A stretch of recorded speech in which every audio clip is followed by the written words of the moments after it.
Hello বাবু, কালকে তুমি কখন আসবে? তাড়াতাড়ি চলে এসো, কিন্তু আমি কিন্তু তোমার থেকেই প্রথম রং নেবো। না না না না না না না, তুমি প্রথম রং দেবে। তুমি প্রথম রং না দিলে কিন্তু আমি আর রঙই খেলবো না, আমি কিন্তু ঘরে বসে যাবো, আমি বলে দিচ্ছি। আর তোমাকেও বলে দিচ্ছি, তোমাকে যদি কেউ আমার আগে রং দিয়ে দেয় না, তাহলে কিন্তু আমি হাত কেটে নেবো কালকে। আমি কিন্তু আর থাকবো না তোমার সাথে, প্রথম তুমি রং আমাকেই দেবে। না না না, বাদর রং না, বাদর রং না, আবির নিয়ে আসবে। আমি আমি ওসব রং টং লাগাই না, রং লাগালে আমার স্কিনে ওসব দানা দানা ওসব বের হয়, ওগুলো বের হয়, আমার কিন্তু অনেক সেক্সিটিভ স্কিন। লাল আবির। লাল আবির ছাড়া অন্য কোনো আবির আনলে কিন্তু আমি ওটা দিয়ে খেলবো না। লাল আবিরই আনবে। লাল আবিরের সাথে একটু সিঁদুর মিশিয়ে নিয়ে এসো, তাহলে কালকেই কিন্তু। হুম। আর শোনো, তুমি কিন্তু কালকে একদম সুন্দর একটা সাদা জামা পরে আসবে। সাদা জামায় সেই দুটো হাতে রং নিয়ে এরকম হাতের ছাপ দেয় না, আমি ওইটা করবো, ওই রিলসটা করবো। হ্যাঁ হ্যাঁ, দুজনে মিলে ওই রিলসটা করবো। আমার মা তো সে আমাকে প্রথমে সাদা জামা পরতেই দেবে না, বলে ছেঁড়া জামা পর। ছেঁড়া জামা কেউ পরে নাকি? হ্যাঁ।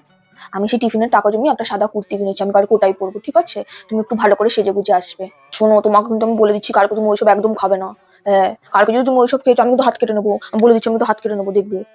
একদম খাবে না ওইসব, শুধু তুমি আমার সাথে খাবে বিয়ের পরে, তখন কিন্তু ওইসব কিছু খাবে না। হ্যাঁ হ্যাঁ, শোনো, ওই যে ওই পরিণীতা বইটাতে আছে না, ওই যে আবিরের সাথে সিঁদুর মিশিয়ে এরকম ভাবে পরিয়ে দিয়েছিল কপালে, ওইরকম ভাবেই পড়াতে হবে। ওরকম ভাবে যদি না পারো, তাহলে কিন্তু আবার পড়াতে হবে তোমাকে। যতক্ষণ না হবে ততক্ষণ কিন্তু হবে না, আমাকে ওরকমই ফটো তুলে দিতে হবে, আর আমি পিছনে ওই গানটা লাগাবো।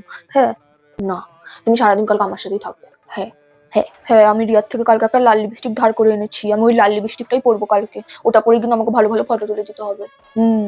তুমি যদি কালকে অন্য কোনো মেয়ের দিকে তাকিয়েছো না, দেখবে আমি হাত কেটে নেবো, কিন্তু হাত কেটে নেবো বলে দিচ্ছি।